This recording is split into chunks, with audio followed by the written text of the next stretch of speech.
મિત્રો, દિલથી એક વાત કહું, સાંધાનો દુખાવો એ એક એવો દુખાવો છે જે કોઈને દેખાતો નથી, પણ જેને થાય છે એને જ ખબર છે કે એના લીધે રાત્રે ઊંઘ નથી આવતી, સવારે ઉઠતા જ પગ જકડાઈ જાય છે. પગ વાળવામાં, પલાઠી વાળવામાં, ઉઠવા બેસવામાં ખૂબ જ તકલીફ થતી હોય છે. અને સૌથી મોટી વાત, દાદર ચડવું તો એમના માટે એક જંગ જેવું લાગે છે. પણ આજે હું તમને એક એવી વસ્તુ બતાવીશ જે તમારા ઘરમાં જ રહેલી છે, ખૂબ જ સાદી છે, સામાન્ય છે પણ ચમત્કારિક. એ છે મેથી. રોજ ફક્ત 1 ચમચી, પ્રકૃતિની સૌથી શક્તિશાળી જોઈન્ટ મેડિસિન. નમસ્કાર, આજે આપણે વાત કરીશું મેથી વિશે. આયુર્વેદમાં મેથીને વાતનાશક અમૃત કહ્યું છે.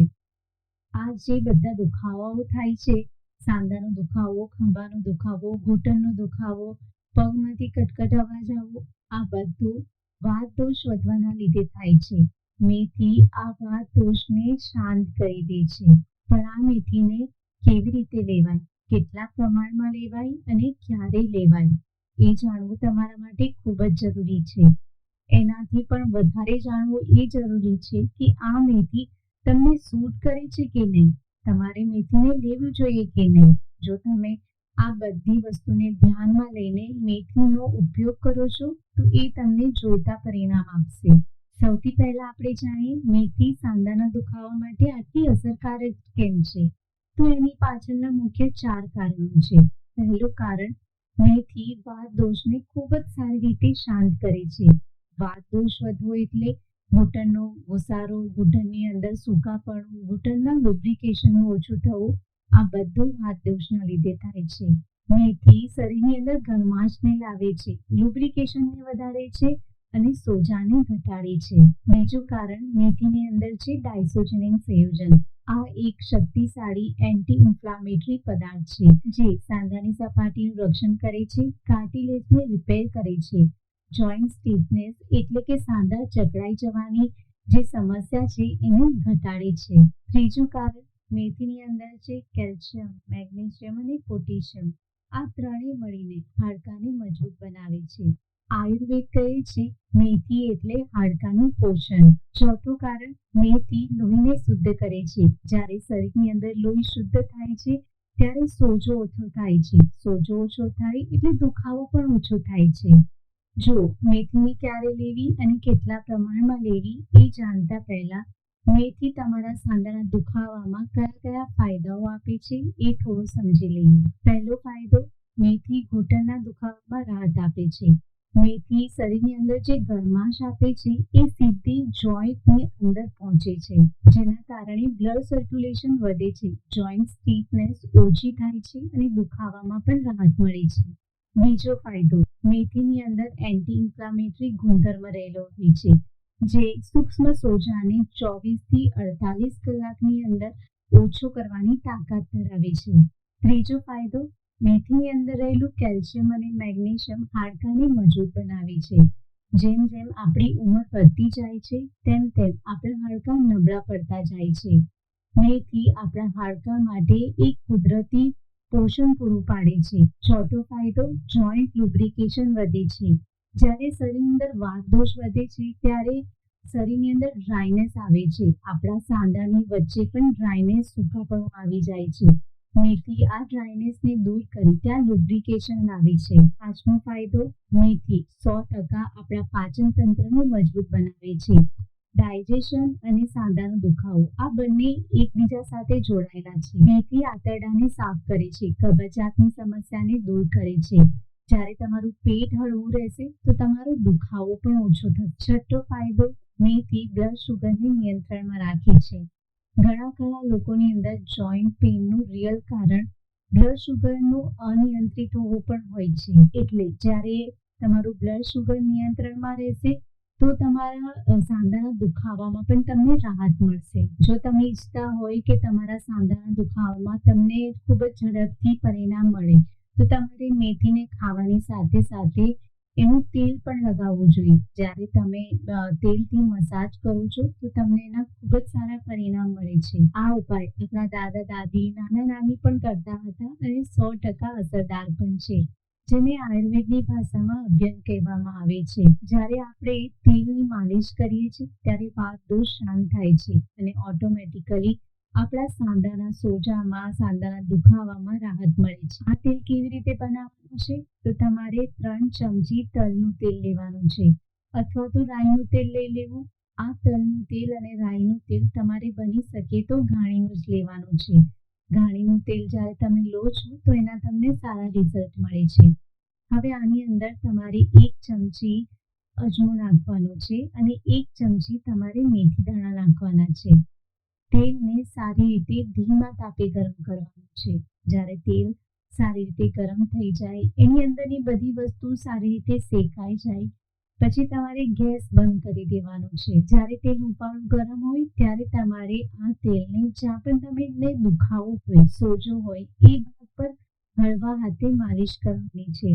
માલિશ તમારે ભાર આપીને નથી કરવાની, એકદમ હલકા હાથે તમારે માલિશ કરવાની છે. એક કપડો લઈ લેવાનો છે અને એને ગરમ કરીને હલકા હાથે શેક કરવાનો છે. આ તેલને બની શકે તો તમારે રાત્રે જ લગાવવું. રાત્રે લગાવશો તો તમને એના સારા પરિણામ મળશે. તેલ લગાવ્યા બાદ તમારા સાંધાના દુખાવામાં જે સ્ટીફનેસ આવી ગઈ હોય છે એ દૂર થાય છે.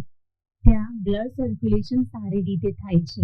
ઘૂંટણ વાળતી વખતે જે કટકટનો અવાજ આવે છે એ પણ ઓછો થાય છે. એટલે મેથીને ખાવાની સાથે સાથે તમારે તેલ માલિશ પણ કરવી જોઈએ. આયુર્વેદ પ્રમાણે મેથીને લેવાના 3 ઉપાયો છે. તમે આ 3 માંથી કોઈ પણ એક તમારા કન્વીનિયન્ટ પ્રમાણે કરી શકો છો. સૌથી પહેલો ઉપાય, એમાં તમારે 1 નાની ચમચી મેથી લેવાની છે. એને રાત્રે સારી રીતે ધોઈને 1 કપ પાણીની અંદર પલાળી દેવાનું છે. સવારે તમારે આ મેથીને ચાવીને ખાઈ લેવાનું છે અને એના પાણીને પણ તમારે પી લેવાનું છે. આ પાણીને અને મેથીને તમારે સવારે ભૂખ્યા પેટે જ લેવાનું છે. જ્યારે તમે આ મેથીને લો છો એના 1 કલાક સુધી તમારે કંઈ પણ ખાવાનું નથી. આ રીતે મેથી લેવાથી તમારા સાંધા પર એની કેવી અસર થશે? તો તમારા સાંધા ગરમ રહેશે, સોજો ઓછો થશે, પાચન તંત્ર સુધરશે, કબજિયાત અને ગેસની સમસ્યા દૂર થશે. બીજી રીત, જેની અંદર તમે મેથીના લાડુ બનાવીને ખાઈ શકો છો. શિયાળો આવે એટલે તમને ખબર હશે આપણા દાદા દાદી, નાના નાની બધા મેથીના લાડુ તો ખાસ જ ખાય છે. તો આ મેથીના લાડુ ખાવા પાછળનું કારણ એ છે કે આ લાડુ આપણા સાંધાને મજબૂત બનાવે છે, સાંધાની સમસ્યાથી આપણને દૂર રાખે છે. મેથી, ગોળ અને ઘી આ ત્રણેયનું સંયોજન કરીને જ્યારે મેથીના લાડુ બનાવવામાં આવે છે ત્યારે ઉંમરલાયક વ્યક્તિઓ માટે એ એક વરદાન રૂપ છે. ત્રીજી રીત, મેથીનું પાણી, જેને મોર્નિંગ ડિટોક્સ વોટર પણ કહેવામાં આવે છે. આની અંદર તમારે 2 કપ પાણી લેવાનું છે.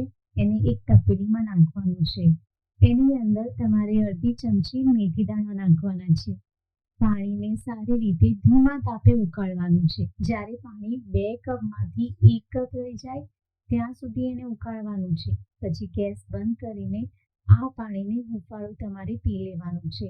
આ મેથી ડિટોક્સ વોટર તમારા જોઈન્ટના લુબ્રિકેશનને વધારે છે, જોઈન્ટની સ્ટીફનેસને દૂર કરે છે, કબજિયાતની સમસ્યાને પણ દૂર કરે છે, પાચન તંત્રને મજબૂત બનાવે છે. મેથીને લેવાનો સૌથી શ્રેષ્ઠ સમય કયો છે? તો સવારે ભૂખ્યા પેટે સૌથી શ્રેષ્ઠ સમય છે મેથીને લેવાનો. જો તમે સવારે બીજું કોઈ ડ્રિંક લેતા હોય, કોઈ બીજી વસ્તુ ખાતા હોય તો તમે રાત્રે પણ મેથીને લઈ શકો છો. રાત્રે સૂવાના અડધાથી પોણા કલાક પહેલા તમારે અડધી ચમચી મેથીને ગરમ પાણી સાથે પાકી લેવાની છે. અડધીથી 1 ચમચી સુધી તમે મેથીના દાણાને લઈ શકો છો, પણ એનાથી વધારે ન લેવું. જો તમને મેથી લીધા બાદ શરીરની અંદર ગરમી વધી જાય તો તમારે મેથીને બંધ કરી દેવી. મેથી કોણે ન લેવી જોઈએ? તો ગર્ભવતી મહિલાઓએ મેથી દાણાનો ઉપયોગ ન કરવો. જેની પિત્ત પ્રકૃતિ છે, જેમને ગરમી વધારે લાગે છે તો એમણે પણ મેથી ન લેવી. જે લોકો લોહીને પાતળું કરવાની દવા લે છે એમણે પણ મેથીનો ઉપયોગ ન કરવો. બાળકોએ પણ મેથી ન લેવી. રોજ અડધીથી 1 ચમચી મેથી પૂરતી છે. જેમ જેમ ઉંમર વધે તેમ મેથી આપણું રક્ષણ કરે છે, પરંતુ જો વધારે માત્રામાં લેવામાં આવે તો એ નુકસાન પણ કરે છે. સાંધાને લગતી સમસ્યાને દૂર કરવા માટે મેથી દાણા ખાવાની સાથે સાથે તમારે તમારી લાઈફસ્ટાઈલમાં પણ થોડા ચેન્જીસ કરવા પડશે. રાત્રે 10 પહેલા સૂઈ જવું, સવારે કમસે કમ 10 થી 15 મિનિટ સૂર્યપ્રકાશમાં બેસવું, હળવી એક્સરસાઇઝ કરવી જે તમારા સાંધાને નુકસાન ન કરે એવી હળવી એક્સરસાઇઝ કરવી, સવારે વહેલા ઉઠીને ગરમ પાણી પીવું. ગરમ પાણી શરીરને ખૂબ જ ફાયદો કરે છે. બની શકે તો ઠંડુ પાણી પીવાનું અવોઇડ કરવું. શિયાળાની ઋતુ દરમિયાન હૂંફાળું પાણી પીવું જે તમને ખૂબ જ ફાયદો આપશે. વાસી ભોજન ખાવાનું અવોઇડ કરવું. હંમેશા તાજો ખોરાક ખાવાનો જ આગ્રહ રાખવો. જંક ફૂડ બની શકે એટલું ઓછું લેવું. રાત્રે ઉજાગરા પણ વધારે ન કરવા. રાત્રે દહીં ખાવાનું અવોઇડ કરવું જોઈએ. વધારે ખાટું અને આથાવાળું ખાવાનું પણ તમારે અવોઇડ કરવું જોઈએ. અને છેલ્લે એક બોનસ ટિપ્સ આપું છું.